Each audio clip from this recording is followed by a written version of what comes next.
My name is Rose Watson, and I've been married for a decade, living separately from my mother-in-law who resides far away. Recently, I learned that she's retired and suffering from a debilitating backache, preventing her from working. Consequently, my husband has been diligently sending her money each month. "Hey, make sure to transfer this month's money to Mom, will you?" he asked. I assured him, "Sure, no problem. I won't forget." "Even if I forget everything else, thanks. That helps a lot. I appreciate it." My husband visits his mother at least once a month, assisting her with tasks she can no longer manage. However, on one occasion, he returned from her place agitated, suddenly accusing me. "What the hell have you done?" Perplexed by his sudden anger, I stared blankly as he continued accusing me. "All this time, I've been struggling to send her money, and you didn't care about my feelings. I told you to transfer $1,000 every month."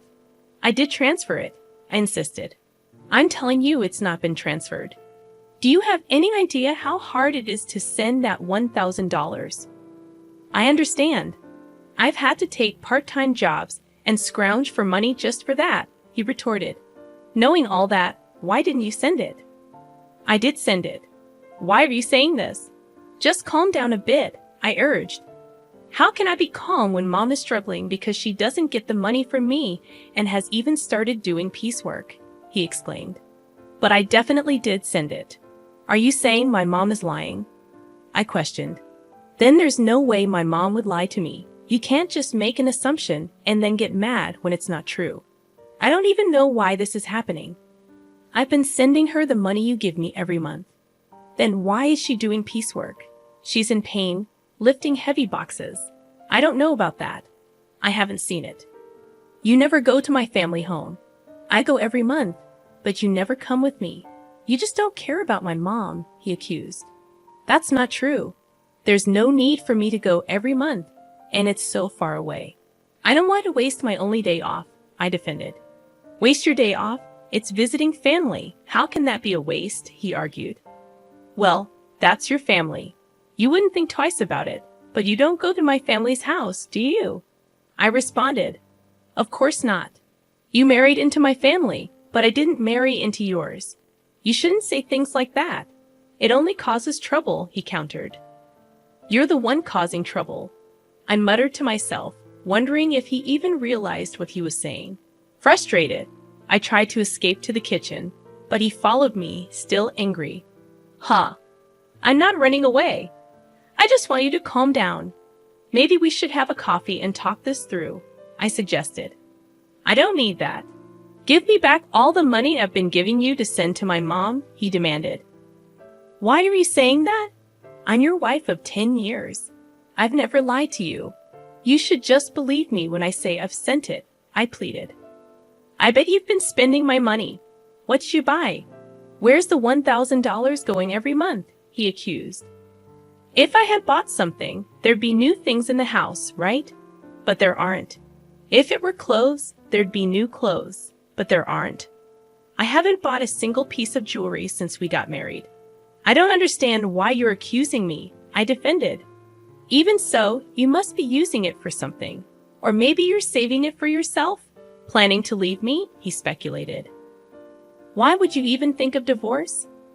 "We have kids," I questioned, bewildered by the sudden turn in our conversation. I would never entertain such thoughts. How am I supposed to know I can't trust someone who lies like you? "Why won't you understand that I've been sending the money to your mom?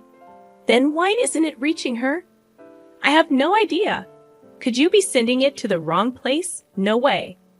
I have your mom's bank account number registered with a bank. Unless she changes it, there's no way that could happen. Then the only thing I can think of is that you're stealing it." "Stealing? Yeah, that's right. You're stealing my money, not sending it to my mom. That's it. I want a divorce. I can't be with a thief like you. Let's get divorced. It's clear you've been stealing the $1,000 meant for my mom every month." "Hold on. Why does it have to come to this? What about our kids?" "I don't care about the kids. I don't need a wife who makes my mom suffer."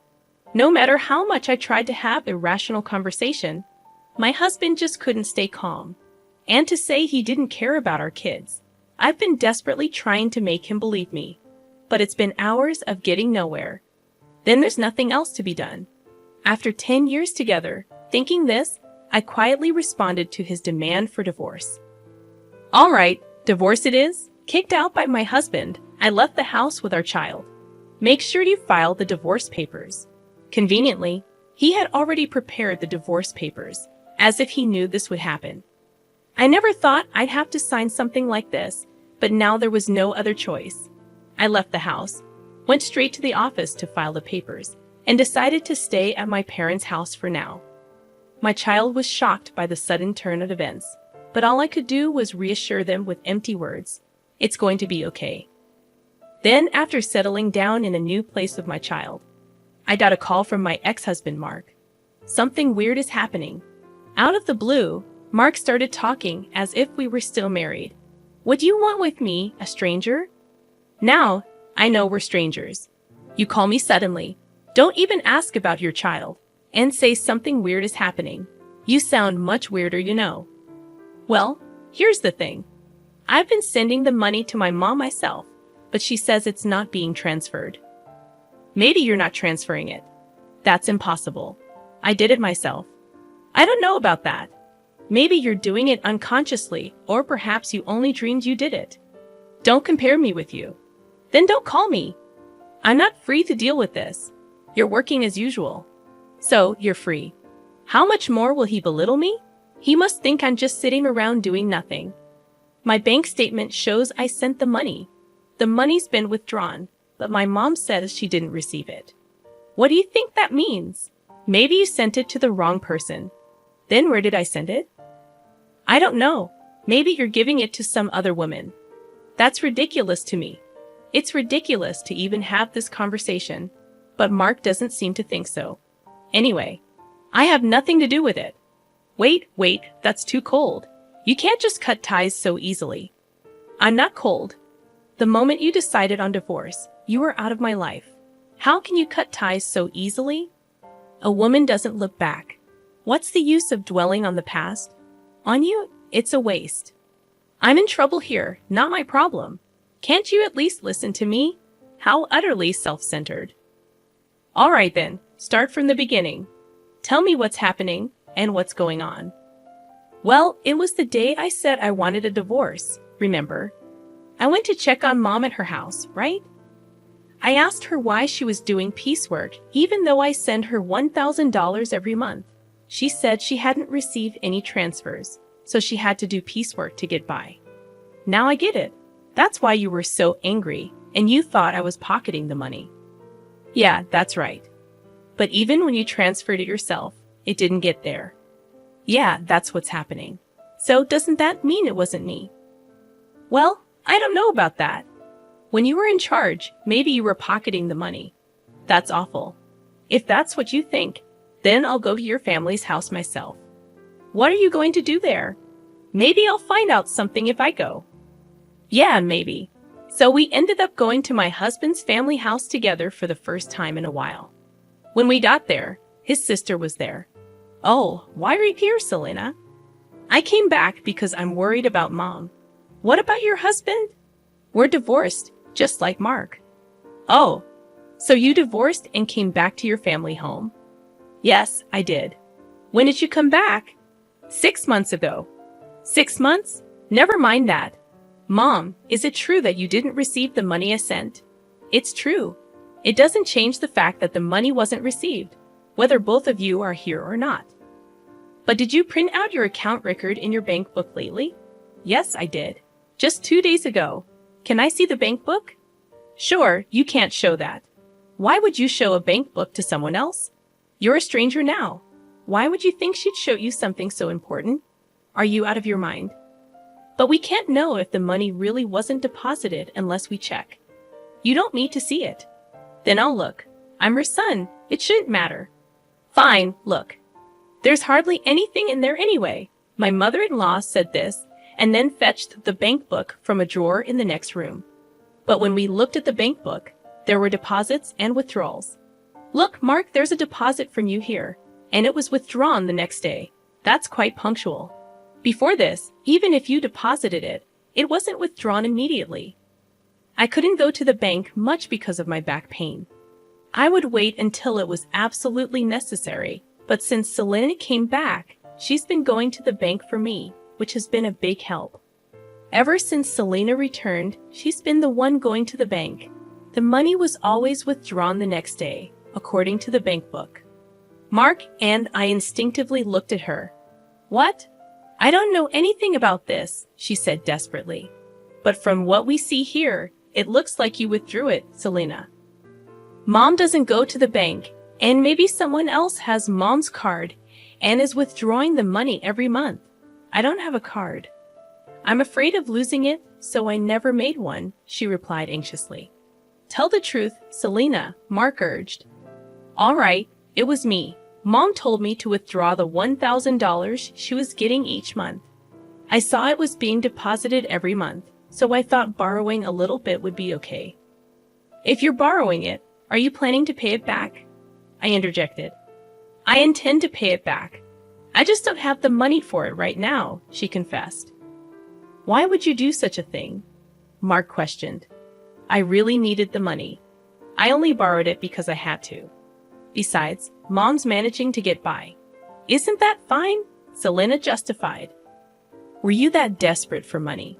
His mother softened her tone and asked. Then Selena completely changed her tone from her previous assertiveness, now playing the role of a pitiful victim. If that's the case, it can't be helped. Mark was kind enough to send the money. But this is an unavoidable situation. Yeah, if sister was in trouble, it's the family's job to help after all, Mark reasoned.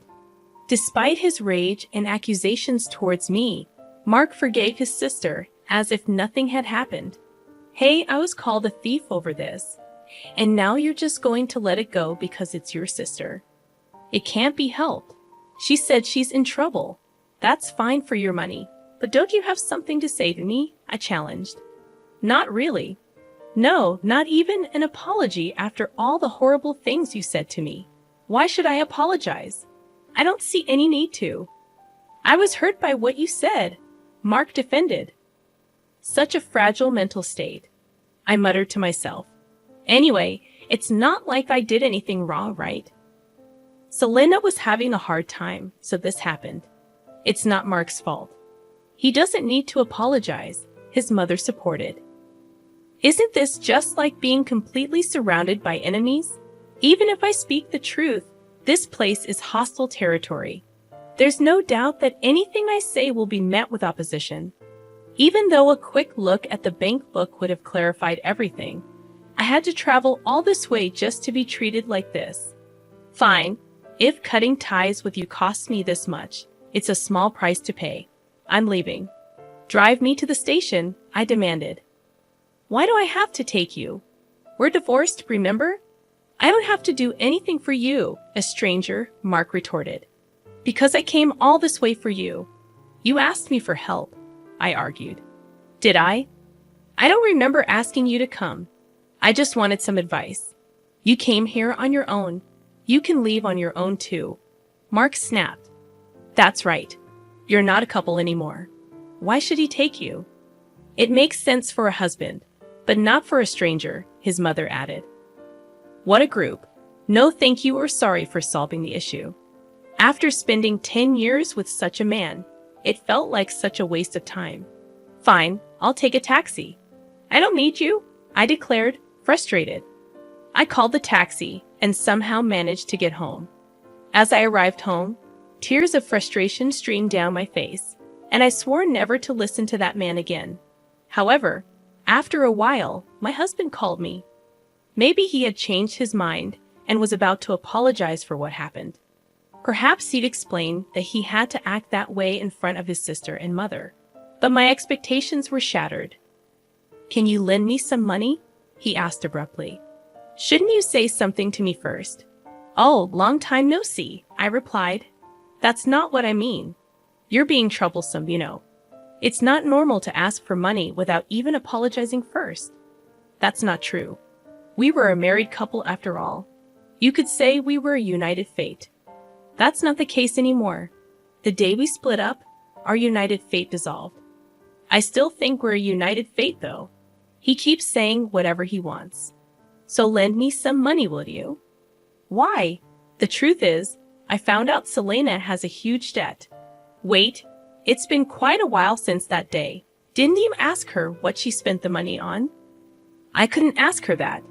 It would have been too pitiful. Money is a delicate subject. Maybe her ex-husband had something to do with it. Or there might be some other reason. Sure, there must be some reason. But you should have asked about it for the future, right? I trusted her because we're family, and yet there was no trust for me at all. Well, I've known Selena way longer than I've known you. Yeah, since we were born. That's why I trusted her. I thought everything would be fine, but in the end, it wasn't fine. So what happened? It turns out she had a huge debt, and the $1,000 a month wasn't enough. How much does she need then? She wants to repay it all at once. It's true that paying it off in one go would save on interest, but I don't have that kind of savings. So why did you contact me? Because you said you had a good amount of savings when we were in the car going to your parents' house. I remember. I was insulted by him, saying I must be struggling without money since our divorce, and that I would have stolen the money if he continued to ask me to make the transfers. Angered by his belittling words and the assumption that I couldn't survive on a part-time job, I ended up revealing that I was trading stocks and making a good profit. But would that lead to an ex-wife being asked for a loan? Selena says she's in debt for $30 million. $30 million? Yes, so please lend me the money. It's okay, right? First, why does she have such a huge debt? I was curious too, so I asked her. It turns out most of it was from shopping, and it's all brand items. She just can't control her desire when she sees them and ends up buying things. She put everything on revolving credit, so the interest adds up, and she keeps buying more every month. Before she knew it, her debt reached $30 million. She's really careless. Mark, laughing off his carelessness, is quite careless himself. She didn't understand how revolving credit works. She thought she could just pay a set amount each month, and eventually it would be paid off. I guess I can understand that feeling. I can't understand it at all. How could she take such a risk? And wasn't this the reason for her divorce? Now she finally realized the interest is piling up, and it's becoming a serious problem, so she came crying to me, but I don't have that kind of money. I told her I couldn't give more than $1,000 a month. Then she suggested borrowing from you. What? Why me? You said we were strangers, and you didn't even need to drive me to the station. That's all in the past. The past should be washed away like water under the bridge. What a selfish and convenient way of thinking. Would anyone accept that? So you could afford to lend it, right? Well, yes. I do have that much in savings. Then lend it to me. I just made a lot of money with stocks recently, so you win some, you lose some with stocks, right? Yeah, that makes sense. But didn't you say stocks were like gambling? Isn't it gambling? You always ridiculed me for playing the stock market, calling it a gamble. Right, did I? When you wanted a divorce, you hurried to separate because you said having a wife who gambles on stocks would lead to trouble. I said that when I didn't know how much you had saved. So that's why you asked me how much I had. That time you ridiculed me, but then I mentioned I had savings. Well, yeah, I didn't expect you to have that much, but I'm glad. I inquired, but even at that stage, you still dismissed it as gambling. Well, yeah, but let's not worry about it. I was foolish. All right, that's not all right. You are really cruel, and now you want money I saved for our child. You're worrying too much. Our child won't need that money for a long time. It's silly to start saving from now. Money rots if you don't use it. Money rots. I've never heard of money rotting. Think of this as an investment. It's like investing in me. Why would I invest in you? Just do it. Lending me the money would be the smartest move, right? Look, if I lend you money, it won't come back, right? You're still sending $1,000 a month to your mom. Where will you find the money to pay me back? All right, I'll pay back $11,000 a month. Are you crazy? How many years do you think it will take to repay it that way? Don't say that. I really regret it. Regret? Yeah, if we hadn't split up, I wouldn't have to beg you for money now. I have to ask, isn't that unjust? So you're just after my money? No, it's not like that. We don't have love, but we can rely on each other.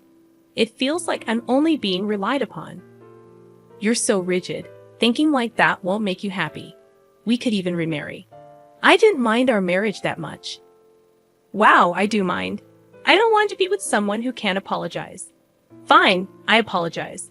Sorry. Is that good enough? What are you apologizing for?